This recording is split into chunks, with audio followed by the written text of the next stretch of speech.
guys, welcome to Algebra 1/2 Lesson 83. So this lesson is about algebraic addition as well as using mental parentheses. If I have to simplify this expression, 8 minus 5, I can think of this algebraically as 8 plus a negative 5. Because remember, to add a negative 5, it means you move to the left on the number line. And it's the same thing when you subtract, you're moving left on the number line. So this means the same thing. Now you're probably thinking, oh, Miss Ashley, you're just making a simple process complicated. 8 minus 5 is 3, 8 plus negative 5 is 3, you get the same answer, why do all this? Well, the reason is that you will eventually look at problems like this, the opposite of negative 4 plus the opposite of negative 2. So using algebraic addition is going to be really helpful when we get to problems like that. So that's why it's necessary. Now, there's also something called algebraic subtraction. I'm just going to look at that very briefly with you, but don't get too confused, okay? Algebraic subtraction is basically the same thing as algebraic addition. For algebraic subtraction, you have 8 minus a positive 5. That's the same thing as this, 8 minus 5.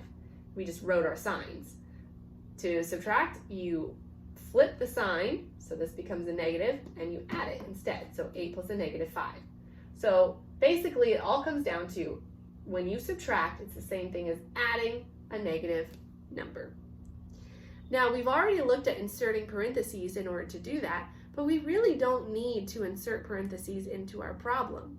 Just remember that the sign in front of the problem is the sign of the number and that you're adding everything. So I have a negative 4 plus positive 2 plus negative 5 plus negative 7. So look at it that way. So I have a negative 4 plus a positive 2. That brings me to, well, I subtract, 4 minus 2 is 2. The negative 4 is the greater absolute value, so it's a negative 2.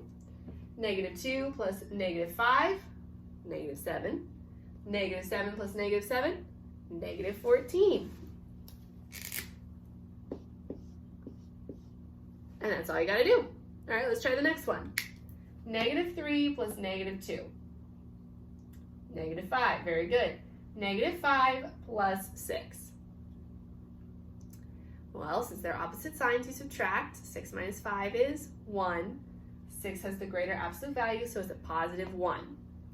If you feel like you're getting lost, go ahead and write it down. So I have 1 now minus 4. 1 plus a negative 4 is, well, since I have opposite signs, I subtract. 4 minus 1 is 3. The greater absolute value belongs to the 4, which is negative, so it's negative 3 is your answer. Okay, that's really it for this lesson. So go ahead and pause your video now. Do your practice, letter A and letter B, bottom of page 234.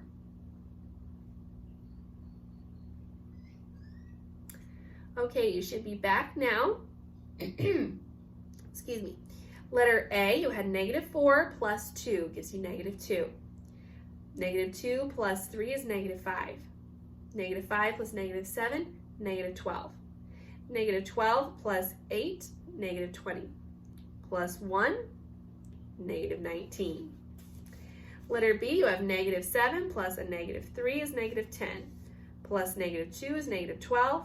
Plus negative 4 is negative 16. Plus a positive 8, negative 8. Okay, I hope that you did well on those. Let me know if you have any questions. Go ahead and do your lesson.